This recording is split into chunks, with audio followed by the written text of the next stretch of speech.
عليكم ورحمة الله وبركاته نحمده ونصلي على رسوله الكريم أما بعد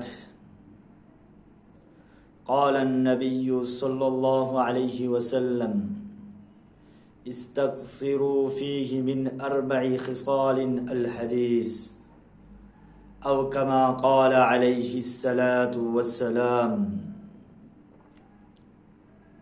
मेरे मुहतरम दोस्तों बुजुर्गों भाइयों, হাদিস শরীফে রমজান মাসে বিশেষ বিশেষ কিছু আমলের কথা এসেছে। এক হাদিসের মধ্যে রাসূল আরবি সাল্লাল্লাহু আলাইহি ওয়াসাল্লাম বেশি বেশি পরিমাণে 4টা আমল করতে বলেছেন।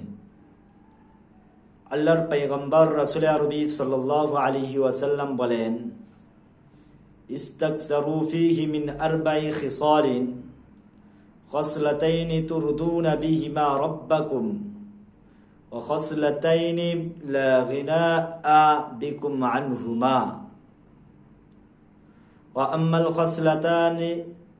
وأما الخصلتان اللتان ترضون بهما ربكم فشهادة أن لا إله إلا الله وتستغفرونه الحديث। আল্লাহর পয়গম্বর রাসূল আরবি সাল্লাল্লাহু আলাইহি ওয়াসাল্লাম বলেন, রমজান মাসে তোমরা 4টা আমল বেশি বেশি করতে থাকো। এর মধ্যে 2টা আমল এমন যার দ্বারা আল্লাহ পাক সন্তুষ্ট হবেন, আর 2টা আমল এমন যা তোমাদের করতেই হবে, না করলে কোনো উপায় নেই। যে 2টা আমল তোমরা আল্লাহকে সন্তুষ্ট করতে পারবে তা হলো বেশি বেশি লা ইলাহা ইল্লাল্লাহ এর সাক্ষ্য দেওয়া। লা ইলাহা ইল্লাল্লাহ বেশি বেশি পড়া এবং আল্লাহ তাআলার কাছে বেশি বেশি আল্লাহ তাআলার কাছে ক্ষমা প্রার্থনা করা।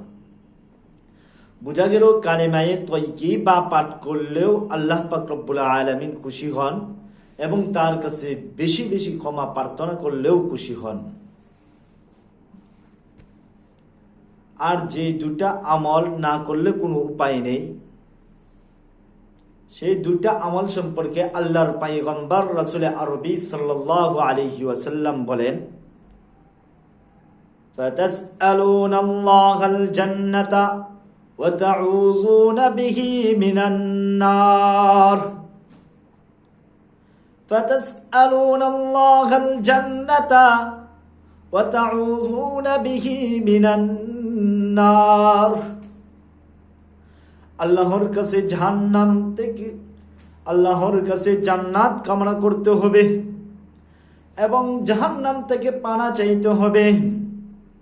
এই ছাড়া তো তোমাদের কোনো উপায় নেই। বাস্তবেও জান্নাত চাওয়া এবং জাহান্নাম থেকে পানা চাওয়া ছাড়া আমাদের কোনো উপায় নেই। এই মোট 4টা আমল আল্লাহর পয়গম্বর এই মোট 4টা আমল বেশি বেশি করতে বলেছেন। 1 নম্বর আমল কালেমে তয়্যিবা পাঠ করা। 2 নম্বর কাজ হলো বেশি বেশি ইস্তিগফার করা, ক্ষমা প্রার্থনা করা।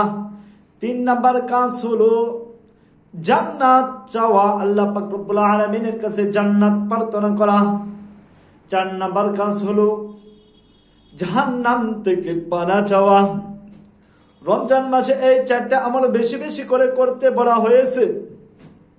আল্লাহ পাক রব্বুল আলামিন বলনেওয়ালা এবং শুননেওয়ালা উভয়কে আমল করার তৌফিক দান করুন। ওয়া আখির দাওয়ানা আনিল হামদুলিল্লাহি রাব্বিল